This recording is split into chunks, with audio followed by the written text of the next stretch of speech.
So we're in your chemistry book and we're going through chapter 10, section 4, and certain non-metal elements.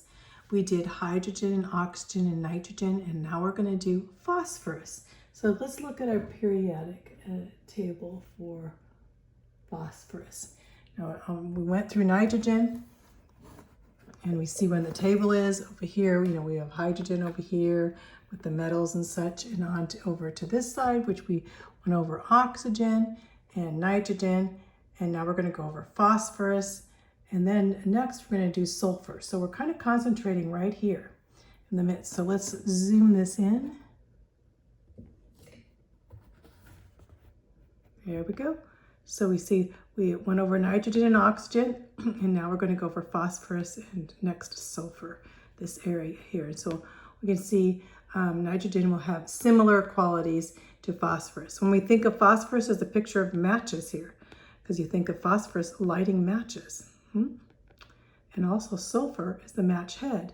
So basically the match box here and sulfur, these two things go together. So just remember, matches with sulfur, with the match head, lighting the head, and the match box being phosphorus. Kind of unusual there in that picture. So let's begin here with phosphorus. The element phosphorus is the 10th most abundant element in the Earth's crust, as 0.1% of it in there. So, and phosphate rocks have calcium phosphate in it. So here we have the rocks. Here's a picture of the formula of the rocks, calcium phosphate. Phosphate has oxygen there, so P is phosphate and oxygen, so phosphate. Another type of rock. So these are phosphate rocks.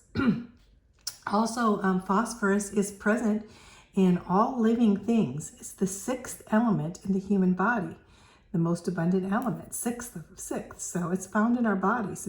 It's also found in DNA, in RNA, in our cells, and in our skeleton, and in our tooth enamel, and in our blood. So it's found, phosphorus is found in a lot of parts of our body. Some properties. So there's going to be two different types of phosphorus allotropes. Allotropes mean they look different, have two different properties, but they are phosphorus. We just represented in a different type of allotrope with isotopes. So anyway, so we have a white phosphorus here, and you can see, and this is the formula. Just kind of looks like a pyramid with these 4 phosphorus. And now we have red phosphorus that basically is similar, but it occurs in long trains of phosphorus. So white phosphorus is a transparent, waxy, crystalline solid composed of P4 right here. These type of molecules, tetra meaning 4, 1, 2, 3, 4. White phosphorus, tetra molecules, and the melting point being 44 degrees centigrade.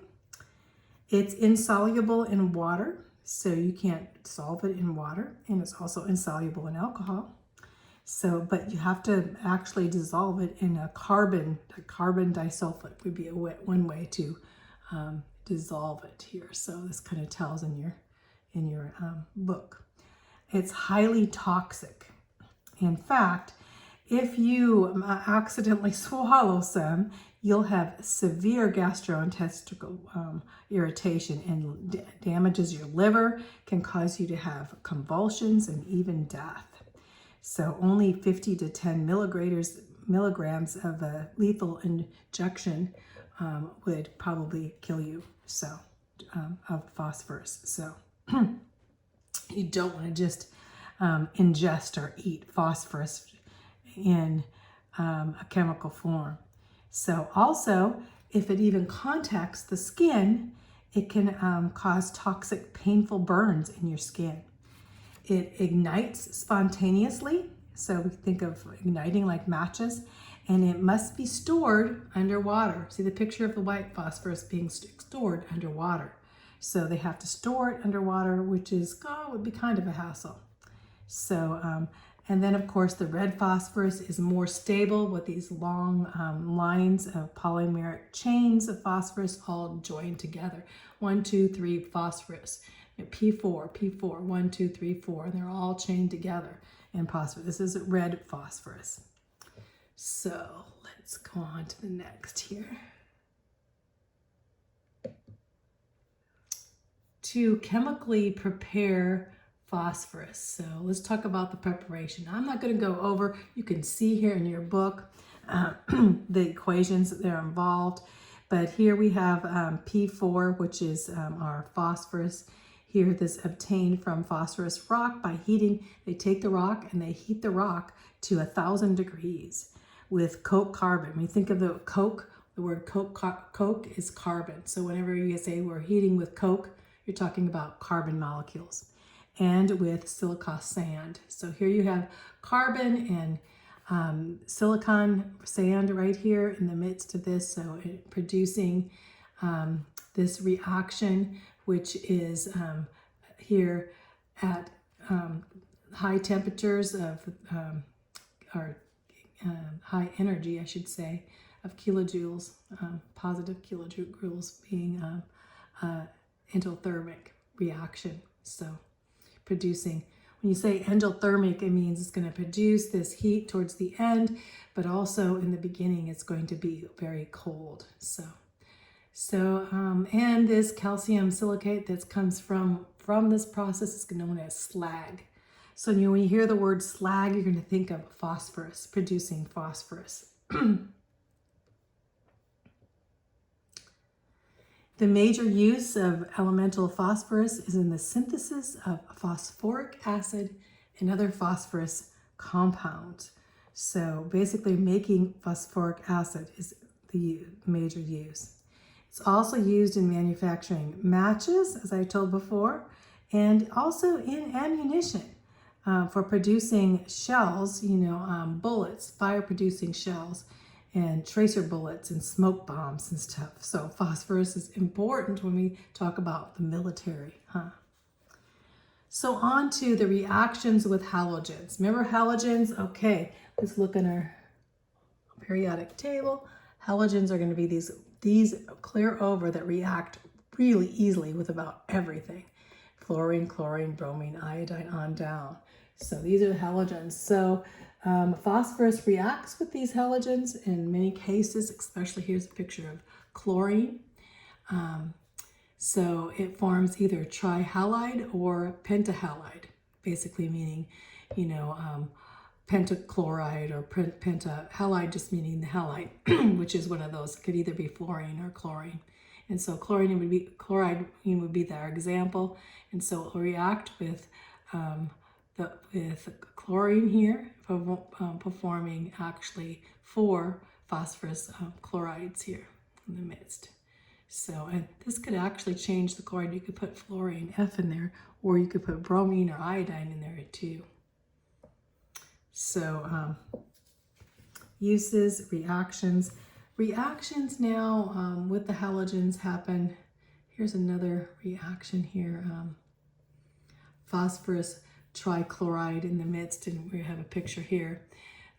Both these halogens react with water to form phosphorus-containing acids. And you can see here in the midst of phosphorus uniting with chlorine. And here we have 3 of chlorines, and then we have 5 producing phosphoric acid, and this is phosphorus acid, pretty much. But you see they have a different number of chlorine molecules involved, 3 and 5. So going on, this is the trihalide or penta. That means they usually react either with 3 or 5.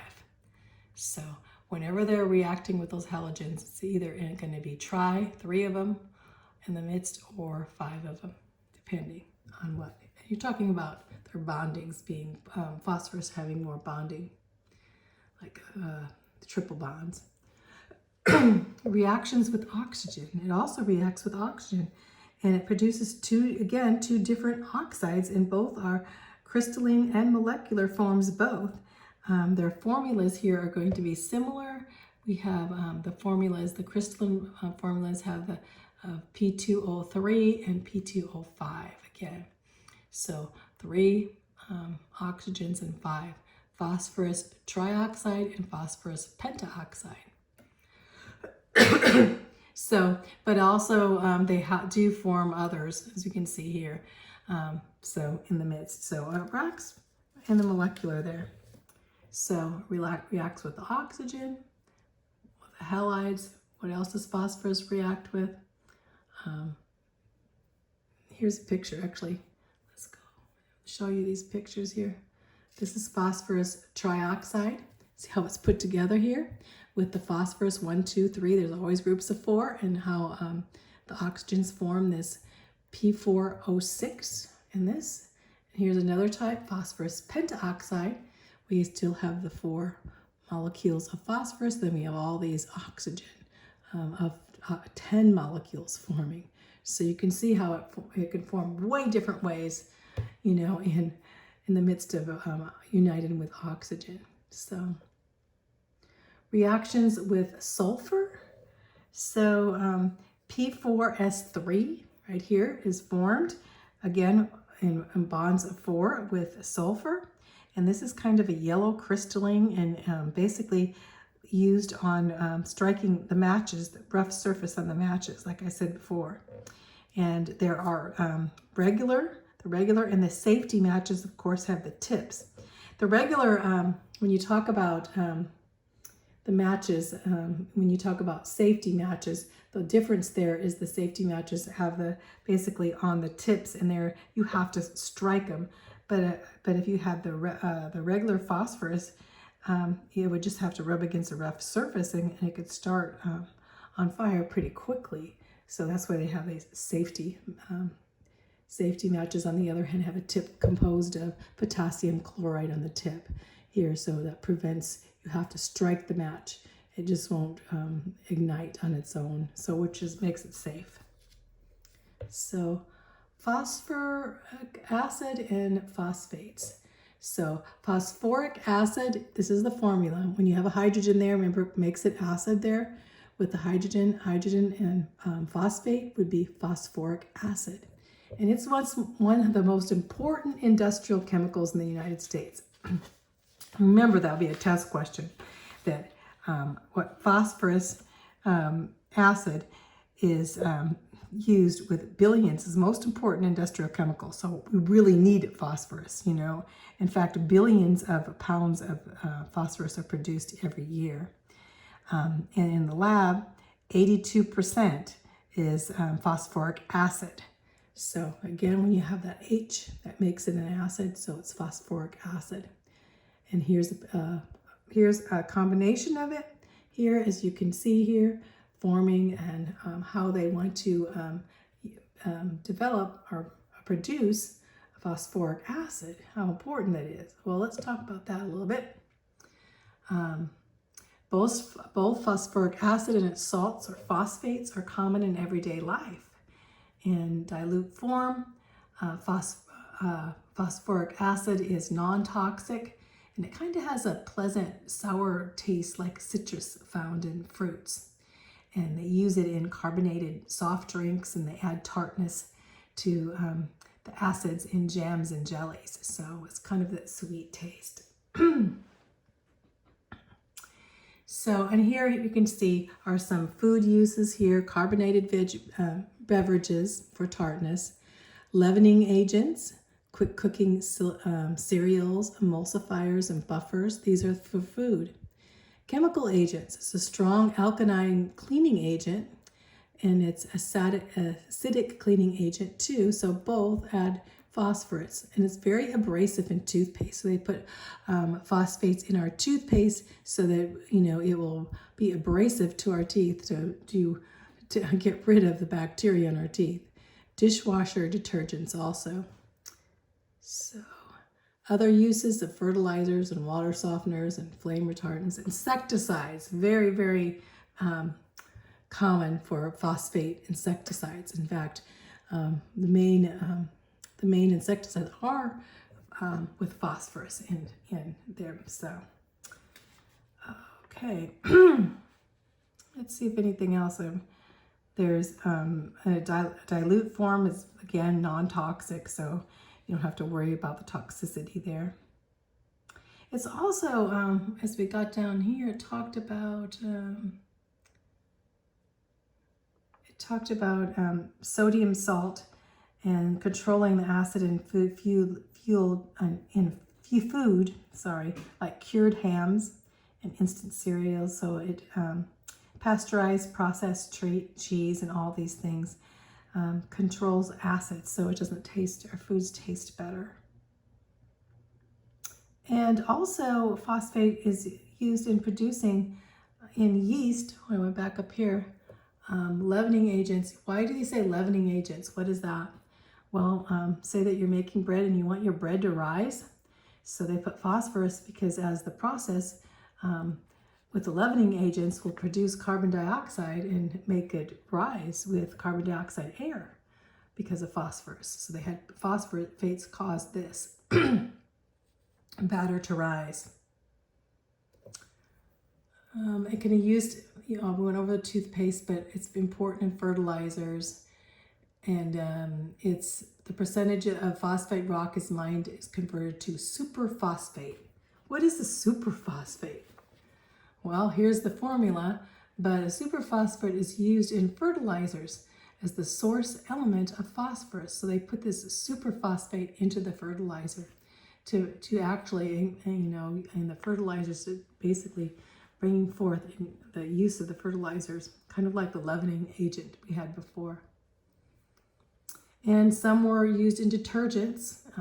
They react with hard water. So let's look at what hard water is. So if we have hard water, you might have too much calcium or iron or magnesium in the water, which we did when we lived up in Colfax. We had hard water. So certain phosphate compounds were in water softeners. So they would increase the alkalinity and basically they remove, these metal ions in the hard water, softening the water. And also the remover of dirt and stains in laundry detergents, right? So they used to put phosphorus into a lot of different laundry detergents, but then they thought that this phosphorus was causing water pollution problems. And so then they lessened the phosphates in the detergents, because of the producing this phosphates using as like fertilizer for more algae to form in the lakes and streams. And then when the algae all dies, then this dying process of the algae produces toxins in the streams and actually can kill fish and wildlife in it. So they were saying too much phosphorus in our detergents not good coming into our lakes and streams and causing this excess algae growth. And what is this called? These when they multiply, there's a process called eutrophication.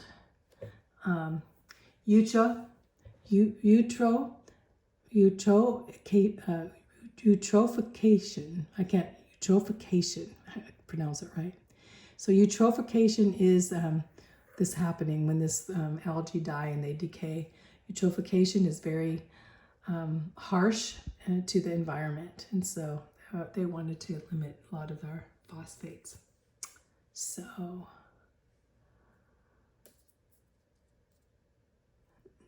a group of natural and synthetic chemicals are called organophosphates, and they're toxic to insects. So what do you think we're going to use phosphates for? For pesticides. So they take these organotoxic and they protect our food crops, killing the insects on our crops, and used for insecticides. And there's other different kinds of this we have here. Of course, other important organophosphate insecticides include chlorpyrifos and diazinon. So I'm not so familiar with these, but here's a picture of the models, chemical models, or I should say the atomic models of them. So molecular models. Here we have one. These are all insecticides. You see as you look at the phosphates in the midst of them. So, you know, and quite a with carbon and hydrogen and chlorine and nitrogen, phosphates and sulfur. You know, so here's pictures of for insecticides. Here's important organophosphates used in pest control. So they're basically, you know, crop dusting with these insecticides of phosphorus organophosphates to prevent insects from attacking our crops, right? Killing the insects. Phosphates. Very important. This is probably, I would say, the most important is that we have ATP. What is ATP? Well, ATP is called adenosine triphosphate. Adenosine triphosphate, ATP. That's just the initials of it. And it serves as an energy carrier in our cells. So we need this in each one of our cells in our body.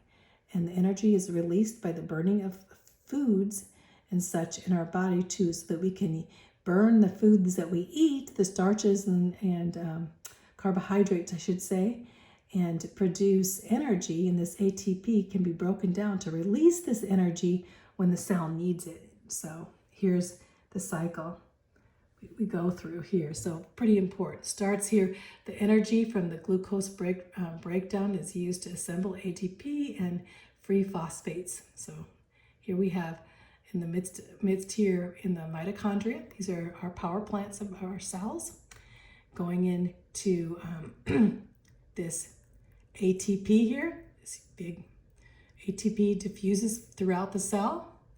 And the energy of ATP is used to power cellular mechanisms. ATP is broken down in the process. You see, here we go. Energy from glucose is used to assemble it into the midst. Look at this massive production going on here. And it starts freeing these phosphates and again into the ADP, adenosine diphosphate with 2 phosphates, and then going on as it goes on to the triphosphates. So components of ATP, we have ADP means di, means 2, and then components of ATP diffuses back into the mitochondria for recharging. See how this is an energy cycle of ATP. So that's about it for phosphates. Let's look at some of the questions here if I can answer some. What are the 2 major allotropes of phosphorus? Remember we had, or what did we have? We had the white phosphorus, which was just the P4 molecule, tetra was called. And then we had the red phosphorus, which were in the long chains. Remember the long chains of phosphorus? So how is phosphorus prepared? You can look back at the equation there. I'm not going to go over the equation, but it's prepared by heating phosphorus rocks to 1,000 degrees temperature with coke, which is carbon, and with silica sand sometimes, and heating this to produce and release the phosphorus. So 3, list 4 uses of phosphorus. Well, of course, the main use is the synthesis of phosphoric acid, which is very important. But also, when you think of phosphorus acid, we're not going to think it's going to be non-toxic. So when we get to sulfur, it's going to be very toxic. So a manufacture of matches, of course, ammunition, smoke bombs, shells, those things are with phosphoric acid. And so 4 uses of phosphorus, so just the phosphorus. So uses going on to give 5 uses of phosphoric acid. Acid, remember we add the H and we get the acid, and it's salts. So 4 uses would be what? Well, we have a whole list of uses back there.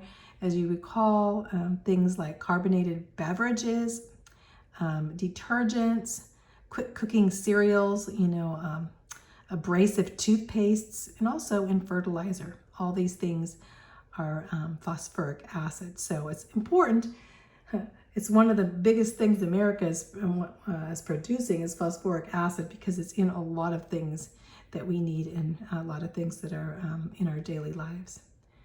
And write the balanced equation for the reaction occurring when baking powder. I'm going to just let you look back at that with calcium in the baking powder in the midst of all. Remember, phosphorus is very good in leavening too, making bread raise.